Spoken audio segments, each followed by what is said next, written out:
Rosamond Roberts is the new chairperson of the Trafalgar Shawford Forcani Village Council. E-Government Regional Integration Project donates equipment to local healthcare sector.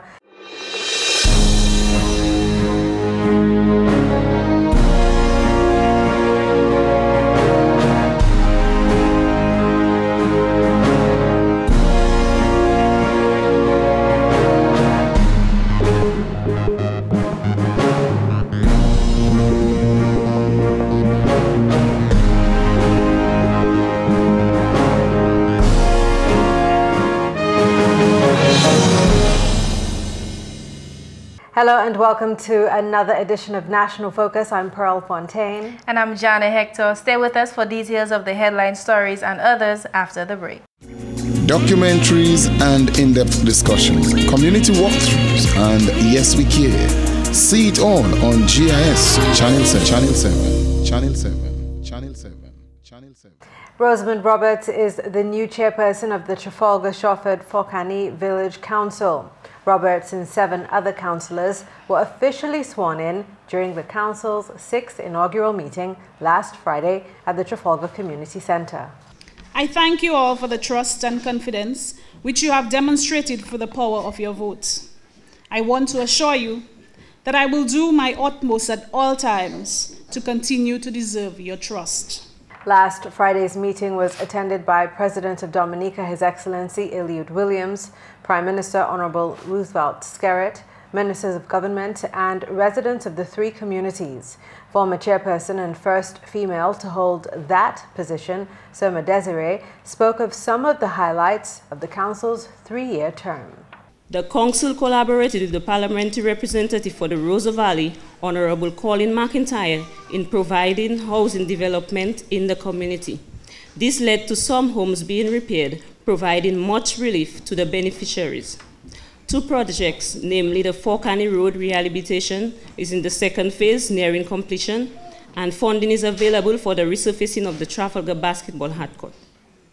The Council was actively involved in the beautification and enhancements project for the National Day of Community Service, November 4th. Compared to previous years, 2012 saw a massive increase in villagers' turnout, engaged in the planting of flowers, road cleaning, clearing of drains, and the removal of disposal of garbage around the community and environs. In her address to residents, the new chairperson said the newly inaugurated council will focus on education, health, environment, youth affairs, and sports.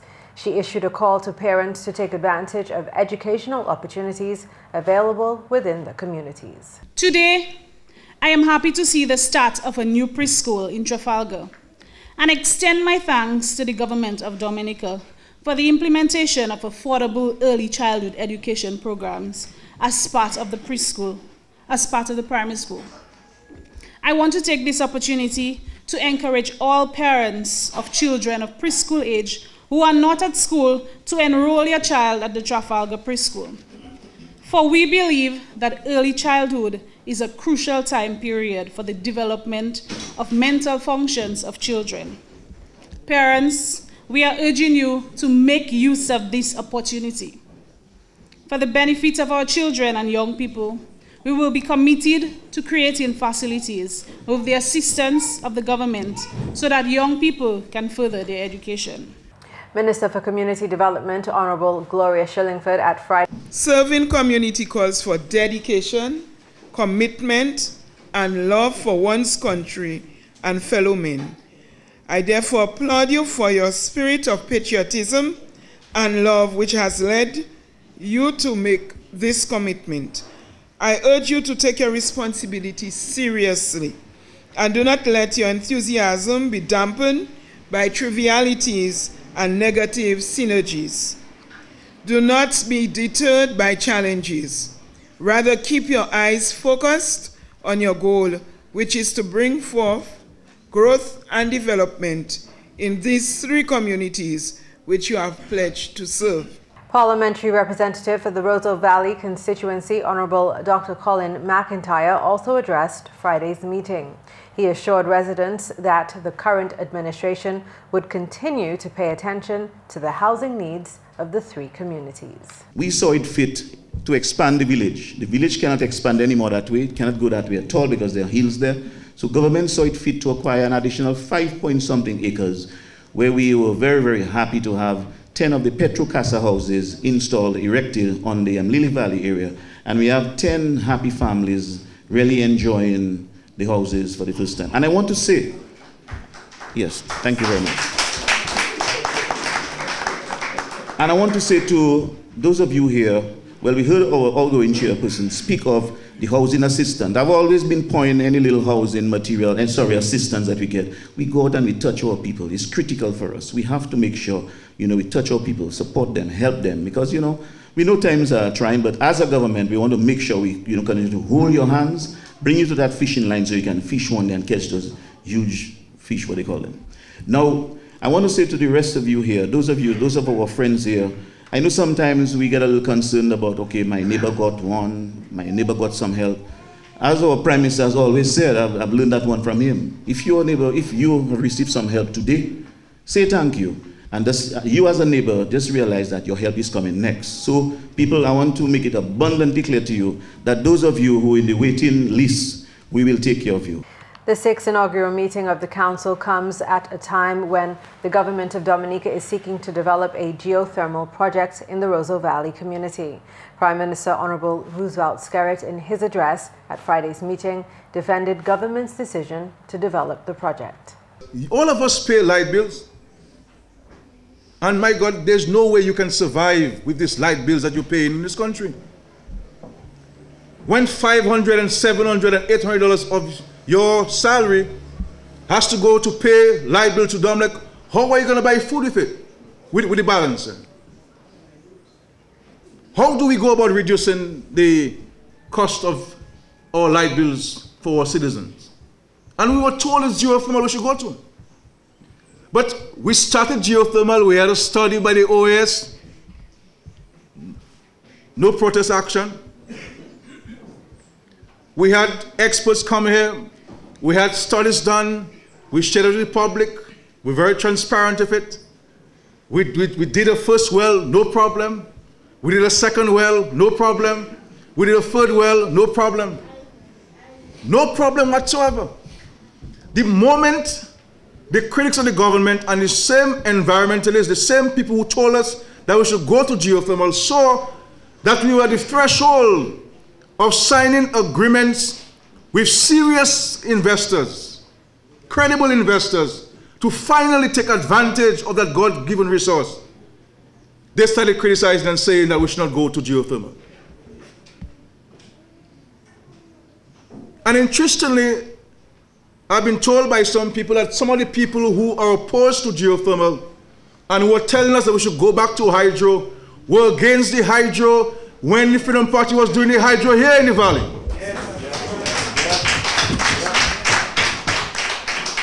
So what is it that you want? And if we will talk about growth and development, if we will talk about fighting poverty, if we will talk about creating more jobs in the economy, we have to reduce the cost of energy in Dominica. The first Trafalgar Shelford Forcani Village Council was inaugurated in 1998. In other news, the mayor of Roseau, His Worship Cecil Joseph, has described as unfortunate the continued littering in and on the banks of the Roseau River. The mayor, in an interview with GIS News on Monday, explained that there are facilities in place in the capital to ensure that garbage, including white goods, are disposed of properly. There's a litter act, and the litter act is very clear in reference with the manner in which we have to place our litter. The council, in terms of white substances or white goods, we have always placed we have been on record where we have requested people on given days that or given times that we would pass and to get your white goods. I know that Solid Waste themselves have had a program for white goods themselves, and we have always asked people who have very much serious concern about white goods to inform us, so that when they inform us that we can literally pick it up for them and dispose of it. I'll be very disappointed at this time, knowing in this modern time that people still continue dumping white substances like fridge, stove, washing machines, even sometimes bed, frames and so on in the river. The Roseau City Council, he noted, will continue to pay close attention to the situation. We shouldn't, as a people, just decide on a given day that we should dump garbage because we do not have a place that we can dump it. If anyone is found doing this, for sure we can take them to the courts and they will be charged according to what the rules and regulations of litter is. And I would like to call on persons who are doing that to stop immediately. We will be for sure monitoring it as much as you are now saying it. We will be monitoring it and to see how fast we can work on solving the situation.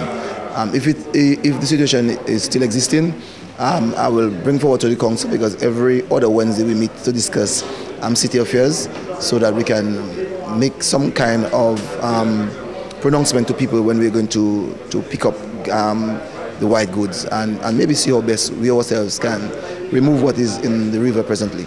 In more news, a storm drain project which was constructed in the Fokole community a few years ago continues to protect that community during heavy rains. Storm drains are specialized draining systems which are designed to handle excess water as a result of flooding or heavy rainfall. The Fokole Storm Drain Project was built under the Community Resilience Building Project at a cost of $165,000 with support from the Government of Dominica and the Caribbean Disaster Emergency Management Agency, SEDIMA.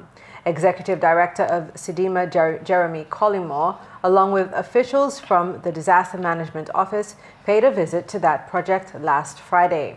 Program Manager at the Disaster Management Office, Steve Joseph, is convinced that the community is much safer as a result of this project.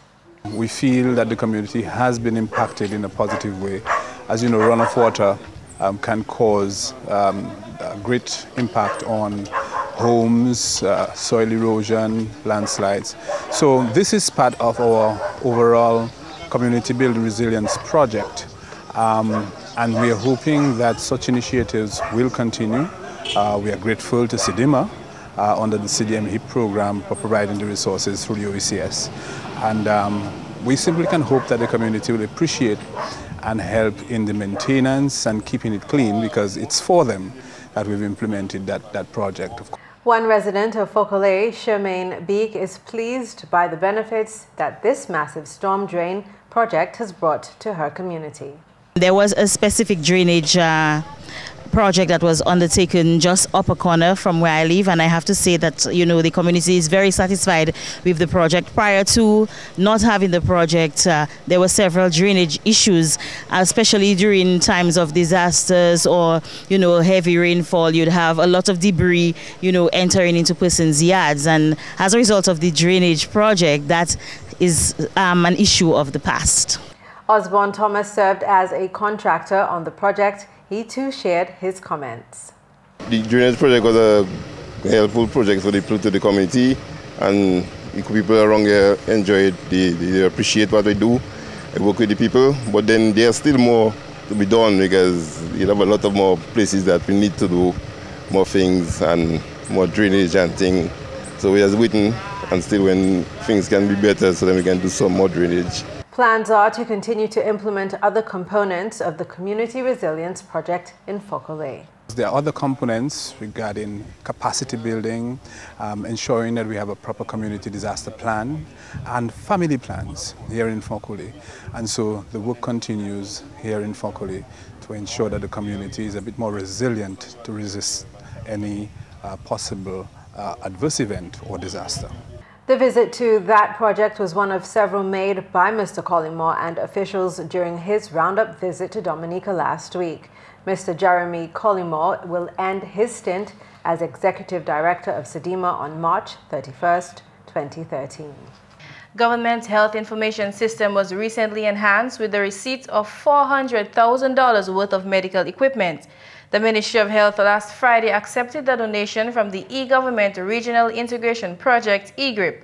The presentation ceremony took place at the Princess Margaret Hospital Conference Room, where the Health Minister was represented by Helen Royer, Permanent Secretary in the Ministry of Health. The move towards an electronic health information system and the use of this technological platform for enhanced healthcare will have a significant impact on the quality of service delivered and improved health outcomes. The Ministry of Health's decision to implement the open MRS electronic medical record system has several implications. Firstly, the cost of getting the software up and running is less than the purchase of similar system off the shelf, since OpenMRS is free of charge and the costs incurred are related to customizing the system to meet specific needs, something that would need to be done for an off-the-shelf system anyway.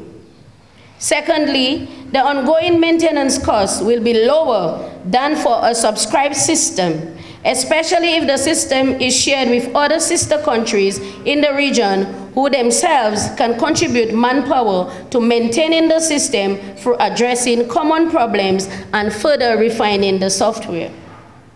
And thirdly, our experience here in Dominica will likely inform the influence the decision of the similar countries in the region and perhaps beyond in the selection and implementation of information systems for health.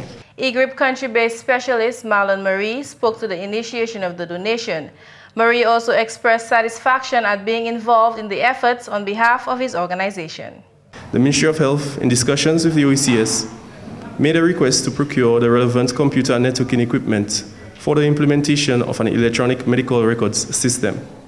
The sourcing of this equipment demonstrates the serious commitment of the government of Dominica in improving the healthcare facilities in preparation for the implementation of a national electronic medical records system. So in conclusion, on behalf of the OECS Secretariat, I would like to thank the government of Dominica, in particular the Ministry of Health, for inviting EGRIP to partner with them in strengthening the healthcare in Dominica. I look forward to the effective utilization of the equipment and technology. Giving an in-depth overview of the project was Dwight Dura, who is Information and Communication Systems Administrator. Today we have put together a plan to install a system that we deem as being suitable for our requirements here in Dominica. With the help of the OECS Secretariat for the EGRIP project, we are now going to be able to move one step further in installing that medical record system. Just to give you an idea of what that system is going to give us in Dominica, one of the more important features of the system is a single patient file, which will follow a patient wherever they are, whichever healthcare facility that they interact with. So we no longer have to worry about having duplicate health files depending on where you move to in Dominica. So no matter where you are, your file is always the same. Mr. Dura listed a number of benefits that the EGRIP will bring to the local health sector, including quicker file retrieval, less wait time for patients, improved information security, avoidance of duplicate processes, and the easier transmittance of information among departments. The specialist went further to describe the scope of the donation.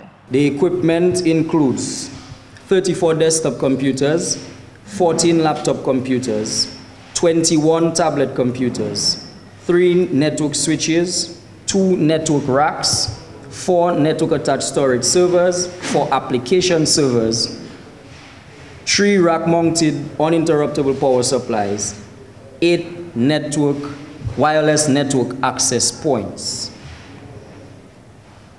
This is the magnitude of this presentation today, and we're talking about a value of approximately 400,000 EC dollars. This project is going to benefit everybody, not just the Ministry of Health. I think we can all appreciate what this is going to mean for us as people, as patients, as clients of this system. The donation was officially handed over by Government Representative Irma Edwards to Helen Royer on behalf of the Ministry of Health. We are now joined by Mr. Dura of the Ministry of Health. Welcome to National Focus, Mr. Dura. Thank you, Jarna. You can start by explaining to us what EGRIP means in layman's terms. Well, E-Group means, well, the letters E-Group stand for E-Government for Regional Integration Project. E-Group is a project that was initiated by the OECS Secretariat in close conjunction or with funding from the World Bank. And they undertake a number of e-government initiatives within the OECS. Okay, what does E-Group mean to our local health sector in Dominica? Well, for us in Dominica, the local health sector, E-Group means quite a lot in that they're actually helping us to implement one of the core functions that we're hoping to implement in our National Health Information System, which is our electronic medical record system. Okay. So E-Group is or has been helping us in the overall design, planning, and right now they have given us some equipment that we're going to use to serve or to install the application so that we can serve it now to the wider health facilities in Dominica. So with E-Group boosting our local health sector, what future can you see for Dominicans needing healthcare? Well, I think our future in healthcare, we can say that it is almost as the future of using cell phones in Dominica. Because more and more as we see, technology being updated throughout the world, we are hoping to piggyback on that technology within healthcare. And if we can use those technology to create a strong enough backbone or infrastructure for the health information system, then I think healthcare is going to be boosted up considerably based on that. Is that something that you're looking forward to personally? I personally, yes, I am looking forward to the implementation of that electronic system because I form part of the National Health Information Unit, and I can tell you it is very difficult on a daily basis to manage the bulk of information that comes in and out of the Ministry of Health, and this system is going to help us considerably. So I'm really looking forward to it being implemented and completed. Well, thank you, Mr. Dura, for joining us on National Focus. It was a pleasure to have you on our newscast this evening. It was a pleasure speaking with you, Jarna. The e-government regional integration project aims to make public services more efficient by uniting the region's major government systems. The project also seeks to address challenges of size and isolation faced by small island developing states. And that's the English segment of the news. McPherson St. Luce is next with the Creole highlights. Alors tout le monde, bienvenue à cette nouvelle en créole. Non, moi, c'est McPherson St. Luce.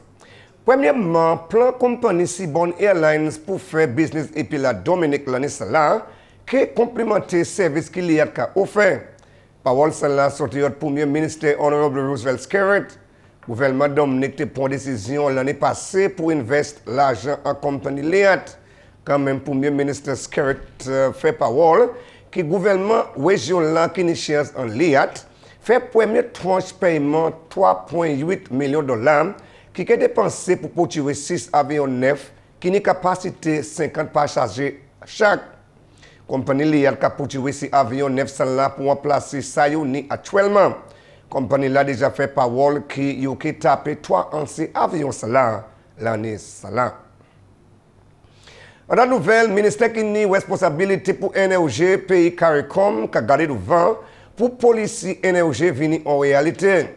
Ces ministres-là joignent en Trinidad vendredi qui passé pour discuter policy cela. Chairman meeting là, ministère énergie Dominique Honorable Ribbon Blackmore, complimenter ces pays-là qui a mis autant d'efforts pour implémenter policy cela. En parole et délivré chef d'affaires commodité Desiree Phil Ridling, dit comment ça fait énergie bien important pour le pays CARICOM. This ministère énergie pays CARICOM attendait grand meeting cela. Ça fait énergie pour le pays CARICOM à une manière soutenable, aussi taper attention en meeting cela. La nouvelle ministre santé a tapé Koayo à une meilleure position pour train record santé en pays là. Il a tapé équipement bagay ordinateur et d'autres qui ont servi chaîne si record cela. En présentation pour place vendredi qui passé où l'organisation OECS E-Group donne ce équipement là. Permanent secrétaire en ministre santé Helen Royer accepté ce équipement là à ce compte ministre là. Et puis ça c'est desktop computer, tablet, et puis d'autres équipements pour travailler et puis networking. Et puis nous bien contents pour ça parce que nous juste qu'on voilà nous y est la présentation place 9 nous kay taper pour nous mettre département information santé parce que nous savons que ça qui était fait un temps longtemps avant son paquet de bagages papier et puis qu'il y a plein de temps pour ça retriever matériel santé mais après et puis système ça nous il est bien connecté et puis toute facilité santé qui l'hôpital qui un district so si quelqu'un fait VCAS Penville Guantans chef santé information ici que ça tape information là et puis ça ou savent qui ça aider nous pour nous ça move vitement so si nous outbreak comme maladie bagaille comme ça nous que ça taper un central level right away puis commencer travail so nous really content nous taper équipement ça là ça. Finalement, chef gouvernement carré comme Tcheno grand caucus où là yo discuter ça avec crime et puis sécurité et puis manière il peut affecter développement régional. Bagaille qui était autant significant ces discussions qui tiennent et puis Attorney General à l'Amérique Eric Holder, oui, bah, commitment, l'Amérique travail et puis régional, vous mettez au compte crime et puis sécurité, et puis assister en bagaille sécurité pour régional. Il aussi adressé bagaille qui concerne chaque pays là, et puis manière de ça gourmet en bas on seul power sol, combattre bagaille illégal, violence, gang et puis jeunesse, affaires terrorisme, cyber security et puis affaires pour empêcher crime. Tout ça discuté en grand meeting ça là. Messieurs, mesdames, ça c'est tout pour nouvelle en créole pour à présent. Non, moi c'est McPherson St. Luce. Au revoir. Thank you, McPherson. Stay tuned to learn just how important breakfast is in our upcoming tip of the day. The facts as they are, brought to you every day, only on GIS Channel 7.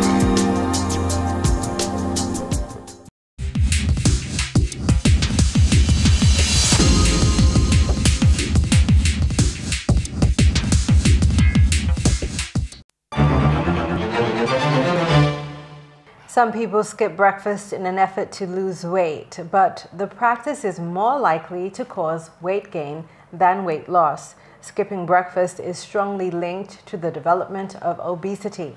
Breakfast provides the energy your body requires in order to perform activities. Therefore, you're not so tired and can do more. Breakfast also kickstarts the body into producing the enzymes needed to metabolize fat, helping to shed the pounds. Eating a good breakfast keeps you full for longer and may make you less likely to reach for snacks. And that's all for this edition of National Focus. We always welcome your suggestions and comments.